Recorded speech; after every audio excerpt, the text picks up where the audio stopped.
I'm Matthew Stahl. Welcome to the first episode of the Propaganda Review, where I analyze modern propaganda material and try to get to the truth of the story. This episode will focus on the Shen Yun theatrical show, which this spring will no doubt be performing somewhere near you. As during its tours each year, it visits 96 cities in the US and a few others in Canada and Europe. You've probably seen advertising for it, which usually just features the name of the show, its tagline, China Before Communism, and a single dancer in a bright dress, all over a basic blue or green background. Many go to this play expecting, based on the nondescript advertising, a celebration of Oriental Chinese culture, and many leave very disappointed and confused because that it is not. Here's what Gia Tolentino of The New Yorker writes of her viewing of the play.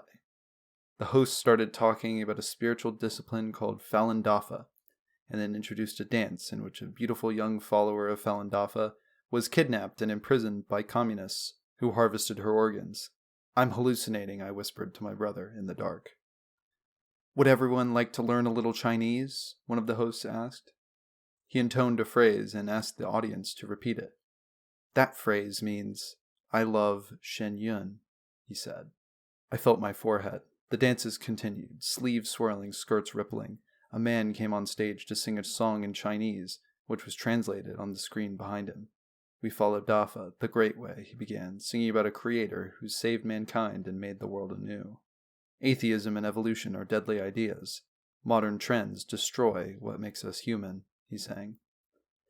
At the end of the song, the row of older white people sitting behind me clapped fervently. In the final dance number, a group of Falun Dafa followers, who wore blue and yellow and clutched books of religious teachings, battled for space in a public square with corrupt youth. The corruption was evident because they were wearing black, looking at their cell phones, and in the case of two men, holding hands. Chairman Mao appeared and the sky turned black. The city in the digital backdrop was obliterated by an earthquake, then finished off by a communist tsunami. A red hammer and sickle glowed in the center of the wave. Dazed, I rubbed my eyes and saw a huge bearded face disappearing into the water. "Was that?" I said to my brother, wondering if I needed to go to the hospital. "Karl Marx," he said. "Yeah, I think that was a tsunami with the face of Karl Marx." The funniest part of the ending sequence to me is that the unstoppable force that destroys Chinese culture is the incredible combination of teenagers, gay people, and communism. It's the trifecta of everything white boomers hate. Of course, it isn't actually Chinese culture, though. That's the best part. Most of these dances, songs, and religious references don't actually have anything to do with pre-1945 Chinese culture. To know why, we'll have to look at what organization runs Shen Yun. Falun Gong, or Falun Dafa, is a cult started by Li Hongzhi in 1992. Now, Falun Gong got a lot of early success off of the Qigong movement, which was this huge thing in China during the 90s. And Qigong is basically just a bunch of people in a public square doing coordinated yoga and meditation.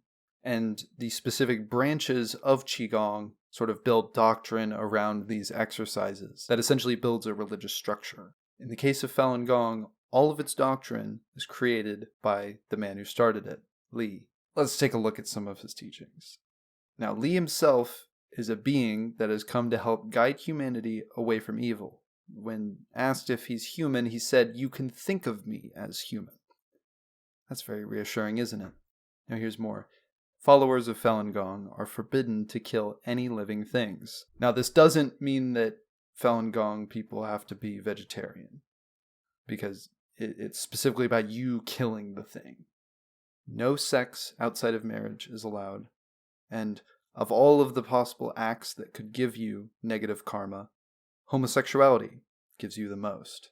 Also, very fun one, no race mixing. And every race gets its own separate heaven. Interracial people not only are told that their souls are split two ways, they also don't have a heaven. Now this seems completely crazy, but I'm not kidding you. This next one is part of Falun Gong doctrine. Aliens exist. They walk the earth, they invented computers, airplanes, war, violence, and race mixing, and they disguised themselves as humans. Now, we talked about racially segregated heaven, but what about hell? Well, this article from ABC, that's the Australian Broadcasting Corporation, says the following. Lee has taught his followers that those who take up the belief and leave will enter the gate of no life. That's hell, in other words. He's described it in detail, likening it to being boiled in a pot of human sputum. Now, sputum means mucus from the lower respiratory tract, which is so specific. I just love that, Falun Gong, they just know that heaven is racially segregated. Okay, awesome, I guess.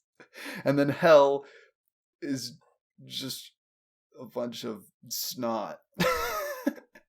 Now, aside from those things, which, looking from an external perspective, are the most absurd doctrine in Falun Gong, there's a bunch of normal Qigong stuff. You have 5 meditation exercises, they believe in reincarnation, dharma, and karma, and a lot of other aspects of the religion are derived from Buddhism. But just keep in mind that whether something is Falun Gong canon or the official doctrine, that's all determined by one person. After being kicked out of China for not cooperating with the PRC, it set up shop in Dragon Springs, a massive compound in Deer Park, New York. Once Falun Gong established itself within the United States, it created 2 companies that are of interest to us here. First one is the Epoch Times, a far-right media company which is always very favorable to Donald Trump. It's even his second highest contributor for ads on Facebook, only behind his campaign itself. The Epoch Times is also very, very critical of the People's Republic of China. And so across the Pacific, in retaliation against the PRC, Falun Gong created Shen Yun, which is actually 6 production companies. That's how they managed to do their performance in so many cities around the country and around the world. Shen Yun essentially works as a gateway drug. And this has worked as many Americans have converted to Falun Gong. Shen Yun started in 2007, and it's been running continuously every year since. Shen Yun is perfectly crafted for the American white Christian audience, because none of the Falun Gong beliefs that clash with Christianity are mentioned within Shen Yun. And there's no mention of the race mixing stuff, so even some libs can also get on board. It's perfectly vague, and thus perfect propaganda.